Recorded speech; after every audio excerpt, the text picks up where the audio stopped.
Hello बच्चों and welcome to our channel Mukesh Kashyap myself Vaishali. और बच्चों हमारा चैप्टर चल रहा है ठोस अवस्था। इस चैप्टर के ऊपर हम 3 वीडियोस ऑलरेडी कवर कर चुके हैं। अगर वो आपने नहीं देखी है तो आप चैनल पे जाके उन्हें देख सकते हैं। बच्चों हमने पिछले वीडियो में क्या कवर किया था? पिछले वीडियो में हमने एक कोष्ठिका के बारे में पढ़ा था और उसको पूरा वहीं पे फिनिश कर दिया था। अगर आपने वो नहीं देखा है तो आप उसे देख सकते हो। तो बच्चों आज हमें क्या पढ़ना है? निविड संकुलन यानी क्लोजेस्ट पैकिंग। निविड संकुलन के बारे में पढ़ना है। निविड संकुलन होता क्या है? बच्चों समझो कि आपके घर में लड्डू आए हैं और आपको उन्हें एक डब्बे में पैक करना है। तो उन डब्बे में आप उसे किस किस तरीके से पैक कर सकते हो? देखो बच्चों, एक तरीका होगा कि आप इस तरीके से पहले एक के बराबर में एक लेयर लगाओ, फिर ठीक एक इसके नीचे लगाओ, फिर ठीक इस वाले लड्डू के नीचे, फिर इसके नीचे, फिर इसके नीचे, फिर इसके नीचे, और ऐसे डिब्बे को भरो। फिर एक ऊपर लगाओ इनके, ठीक ऐसे करके। एक तरीका क्या होगा बच्चों, आप इस तरीके से लगाओ पहले लड्डुओं को, और उसके बाद इनके जहाँ बीच में जगह है आप यहाँ पे लड्डू लगाना शुरू करो। फिर यहाँ पे इसी नीचे वाले के लगाओ, फिर इस तरीके से भरो आप लड्डू। तो आप पे लड्डू लगाने के 2 तरीके हैं, और भी होंगे। जिस तरीके से आप लगाना चाहोगे आप उस तरीके से उन्हें लगा सकते हो। यही जो तरीका है यहाँ पे, जो हम लड्डू को लगाने के तरीके की बात कर रहे हैं, इसी को हम निविड संकुलन बोलते हैं। लेकिन यहाँ लड्डुओं में निविड संकुलन नहीं होता है, वो होता है ठोस पदार्थों में, ठोसों के कणों में। जो ठोस के कणों को जिस व्यवस्था में लगाया गया है, जिस क्रम में लगाया गया है, उसको बोलते हैं हम निविड संकुलन। ये कितने कितने प्रकार के होते हैं अभी हम आगे इसके बारे में बात करेंगे, क्योंकि इसको पढ़ने से पहले बच्चों एक चीज जाननी हमें बहुत जरूरी है, जो होती है उपसे संयोजन संख्या। ठीक है, उपसे संयोजन संख्या क्या होती है? ठोसों की उपसे संयोजन संख्या की बात कर रहे हैं हम। यहाँ पे लिगेंड वाली उपसे संयोजन संख्या की बात हम नहीं कर रहे हैं, उन्हें आप मत समझना। तो बच्चों देखो, उपसे संयोजन संख्या क्या होती है। जस्ट सपोज ये ठोस के कण है जो बहुत अच्छे से पैक्ड है, पैकिंग हुई है, यानी ये निविड संकुलन कर रहे हैं हम इनका। ठीक है, अब बच्चों इसमें हम किसी भी एक पर्टिकुलर अवयवी घटक की बात कर लेते हैं। जैसे हम इसकी बात कर लेते हैं, तो अब इस अवयवी घटक को जितने भी अन्य अवयवी घटक या अन्य कण टच कर रहे हैं, यानी छू रहे हैं, जो इसके पड़ोसी हैं, कौन कौन? जैसे ये वाला और ये वाला, ये क्या कर रहे हैं? चारों इसको टच कर रहे हैं, चारों इसके पड़ोसी हैं, बिल्कुल इसके बराबर में उनका घर है। तो ये जितने होते हैं वही इनकी ही संख्या क्या कहलाती है? उपसे संयोजन संख्या कहलाती है। यानी उपसे संयोजन संख्या कितनी है यहाँ पे? 1 2 3 4। कितनी उपसे संयोजन संख्या बच्चों?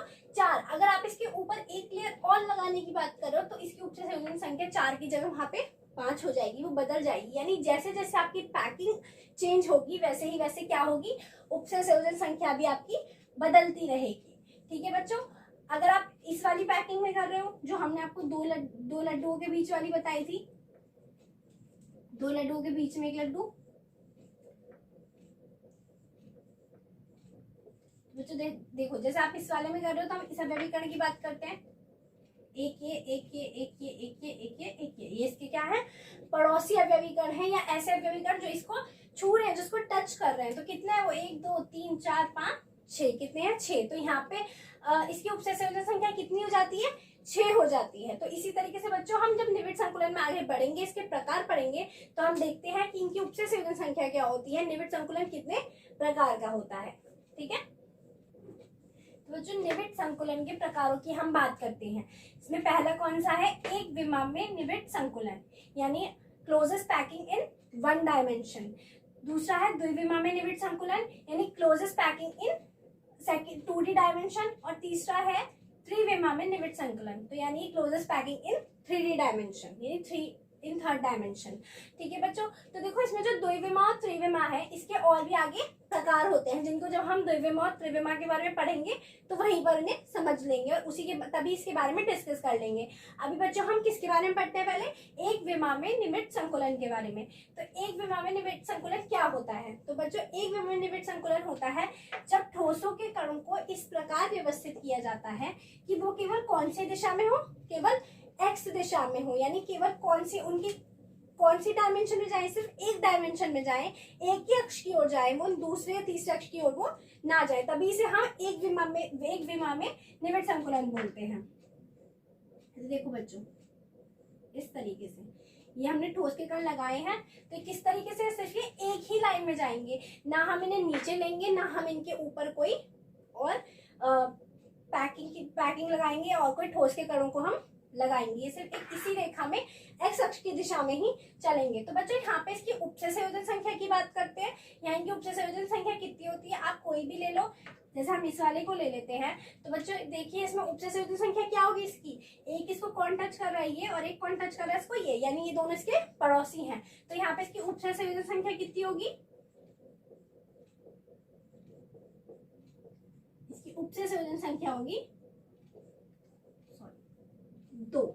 इसकी उपसे संयोजन संख्या कितनी होगी, 2 होगी। तो बच्चों अब हम पढ़ते हैं द्विविमा तथा द्विविमा के ऊपर। तो बच्चों अगर ये मैंने आपको समझाया है, इसके आपको प्रॉपर नोट्स भी बिल्कुल मिल सकते हैं, ठीक है। वो उसके लिए आपको हमारे स्क्रीन पे दिए हुए व्हाट्सएप नंबर पे हमें कांटेक्ट करना होगा, यदि व्हाट्सएप मैसेज करना होगा। वो बिल्कुल एब्सोल्युटली फ्री है और बिल्कुल वो नोट्स ऐसे होंगे जैसे मैं आपको समझा रही हूँ, कोई भी डिफरेंस नहीं होगा, ताकि आपको कोई भी कंफ्यूजन ना हो। तो हम अपने अगले टॉपिक की ओर बढ़ते हैं। तो बच्चों अब हम देखते हैं द्विविमा में निविड़ संकुलन। तो बच्चों द्विविमा में निविड़ संकुलन 2 प्रकार के होते हैं। पहला प्रकार होता है वर्गाकार निविड़ संकुलन और दूसरा होता है षटकोणीय निविड़ संकुलन। लेकिन बच्चों पहले हम ये देख लेते हैं कि द्विविमा में निविड़ संकुलन होता क्या है। तो जब बच्चों हम ठोसों के कणों को एक्स तथा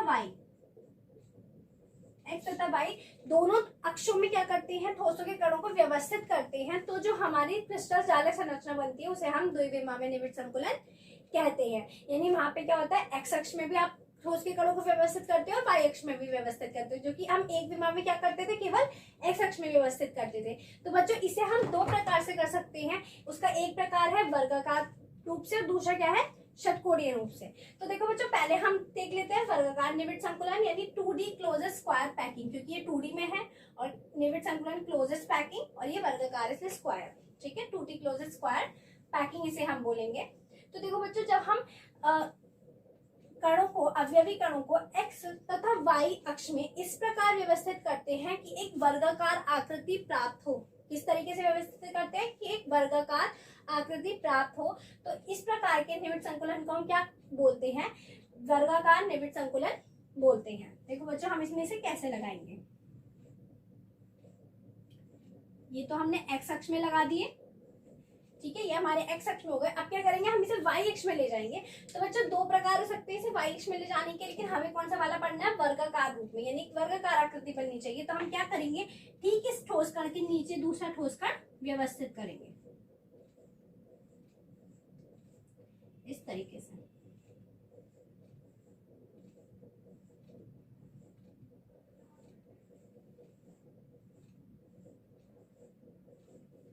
देखो बच्चों अगर आप यहाँ देखोगे तो यहाँ कैसी आकृति बन रही है, छोटी छोटी आकृति को अगर देख सको तो ये वर्गाकार, ये पूरा भी क्या बन रहा है, एक वर्ग की फॉर्म हो रही है, ठीक है, एक वर्ग बन रहा है। इसमें आप कहीं पे भी देख लो कैसी आकृति बन रही है, वर्गाकार आकृति बन रही है। तो ऐसा निविड़ संकुलन जिसमें एक्स और वाई अक्ष दोनों में हम लगाएं तो कैसी आकृति प्राप्त हो, वर्गाकार आकृति प्राप्त हो। तो बच्चों अगर हम इसमें किसकी बात करें, इसकी उपसे संयोजन संख्या की बात करें, तो हम इसकी उपसे संयोजन संख्या देखते हैं कि उपसे संयोजन संख्या कितनी होती है। तो हम इस अवयवी कण की बात कर लें, ठीक है। तो देखिए इसके क्लोजेस्ट मतलब इसके नियरेस्ट नेबर्स क्या होंगे, यानी इसके आसपास के पड़ोसी क्या क्या होंगे, एक ये और ये चारों क्या है जो इसे टच कर रहे हैं यानी इसे छू रहे हैं, तो और इसके पड़ोसी हैं। तो बच्चों इसकी उपसे संयोजन संख्या कितनी हो गई, 1 2 3 4। तो इसकी उपसे संयोजन संख्या कितनी होगी, 4 होगी।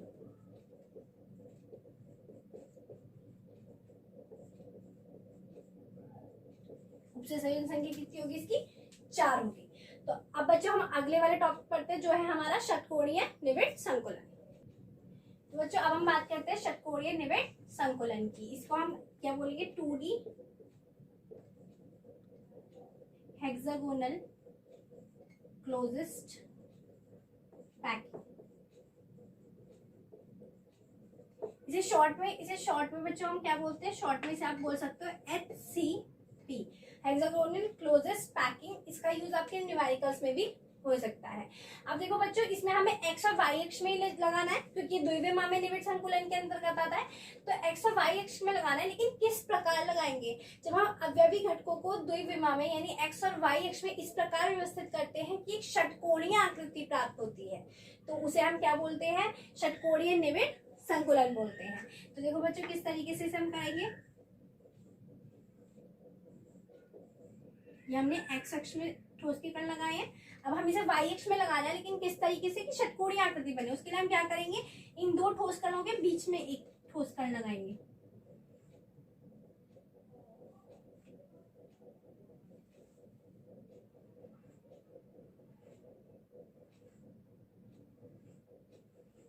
फिर क्या करेंगे, फिर इसके नीचे, ऊपर वाले के नीचे ही बिल्कुल ठोस कण बनाएंगे।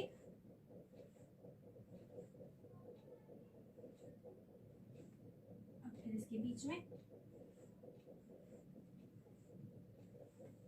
ठीक है।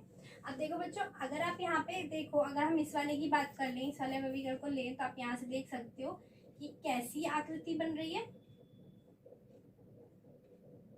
एक षटकोणीय आकृति। कितनी भुजाएं, 1 2 3 4 5 6। तो यहाँ पे कैसी आकृति बन रही है, हमारी षटकोणीय आकृति बन रही है। तो ये हमारा कैसा निविड़ संकुलन हो गया, षटकोणीय निविड़ संकुलन हो गया। अब अगर हम इसकी उपसे संयोजन संख्या की बात करें, तो इसी अभिकरण को अगर देखें तो इसके नियरेस्ट नेबर्स यानी आसपास के पड़ोसी कौन है, एक ये और ये, ठीक है। ये क्या कर रहे हैं, सभी से टच कर रहे हैं। यहाँ पे मुझसे थोड़ा गैप हो गया, लेकिन ऐसा गैप होता नहीं है ठोसों के बीच में। तो कितने हो गए, 1 2 3 4 5 6 हो गए। तो यानी इसकी उपसे संयोजन संख्या कितनी हो गई, 6 हो गई। तो इसकी उपसे संयोजन संख्या कितनी है,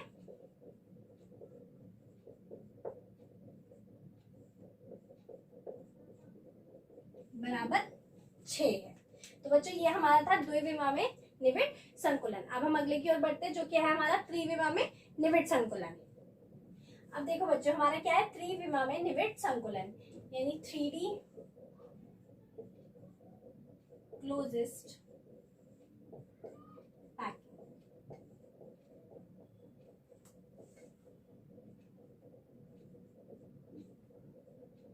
ठीक है, त्रिविमा में निविड़ संकुलन। तो बच्चों देखो, ये 3 प्रकार के होते हैं, लेकिन उससे पहले हम देख लेते हैं कि निविड़ संकुलन, त्रिविमा में निविड़ संकुलन क्या होता है। जैसा कि हमने पहले और दूसरे में देखा था कि एक में एक्स अक्ष में जाते थे केवल, दूसरे में एक्स और वाई अक्ष में गए हैं। तो इसमें क्या करेंगे, हम एक्स वाई और जेड तीनों अक्षों में हम जाएंगे। तो क्या होता है, जब एक्स वाई और जेड तीनों अक्षों में हम अवयवी कणों को व्यवस्थित करते हैं, तो इस प्रकार बनी जो संरचना होती है वो, या इस प्रकार की जो पैकिंग होती है वो क्या होती है, त्रिविमा में निविड़ संकुलन होता है, या 3D क्लोजेस्ट पैकिंग होती है।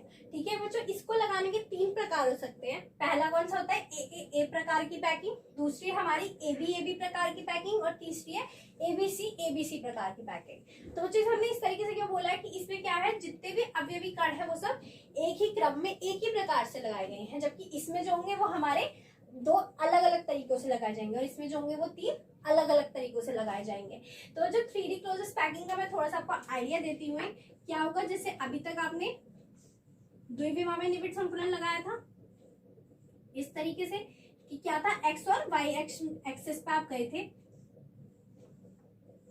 अब बच्चों यहाँ पे आप देखो कि आपको जेड एक्सिस पे आप कैसे जा सकते हो, यानी जेड एक्स पे कैसे जाओगे, क्योंकि मैं आपको इस तरीके से नहीं समझा पाऊंगी क्योंकि बोर्ड कोई 3D नहीं है। लेकिन आप सोचो कि आपने लड्डुओं की एक लेयर लगाई, अब क्या करो, आप इसके ऊपर एक लेयर और लगाओगे, यानी लड्डुओं की एक लेयर, फिर उसके ऊपर एक लेयर और एक लेयर और एक लेयर और, तो वो क्या हो जाएगा, वो उसका एक्स अक्ष हो जाएगा, यानी इससे बाहर की ओर हो जाएगा वो। ठीक है, ये एक्स है, ये वाई है, और जो आप ऊपर को लगाओगे वो क्या होगा, इसका बाहर की दिशा में होगा, तो वो इसका एक्स अक्ष हो जाएगा। लेकिन उसे भी लगाने क्या होंगे हमारा, क्या हो जाएगा, सॉरी बच्चों, हमारा जेड अक्ष हो जाएगा। मेरे मुंह से एक्स निकल गया था, वो क्या हो जाएगा, हमारा जेड अक्ष हो जाएगा, जो बाहर की तरफ को निकला हुआ होगा। तो बच्चों लेकिन हम क्या करेंगे, इसको लगाने के अलग अलग हमारे पास प्रकार है, जो है ए बी और एबीसी प्रकार की पैकिंग। इनके बारे में हम डीपली और अच्छे से पढ़ेंगे, क्योंकि इन्हें बच्चों बताने में थोड़ा टाइम लगेगा, तो उसको हम क्या करते हैं, अलग वीडियो में कवर करते हैं। आज के लिए बस इतना ही। बच्चों अगर वीडियो पसंद आई हो तो प्लीज लाइक करना, चैनल को सब्सक्राइब कर देना, और वीडियो को शेयर करना अपने दोस्तों को। और उसके अलावा बच्चों, अगर आपको वीडियो अच्छी लग रही है और हमारे आपको टॉपिक्स पसंद आ रहे हैं, तो कमेंट सेक्शन में कमेंट करके हमें प्लीज बताइए कि आपको ये अच्छा लग रहा है। और व्हाट्सएप नोट्स आप हमारे कॉन्टैक्ट नंबर पे व्हाट्सएप करके ले सकते हो, वो बिल्कुल एब्सोल्युटली फ्री है। तो have a nice day and thank you for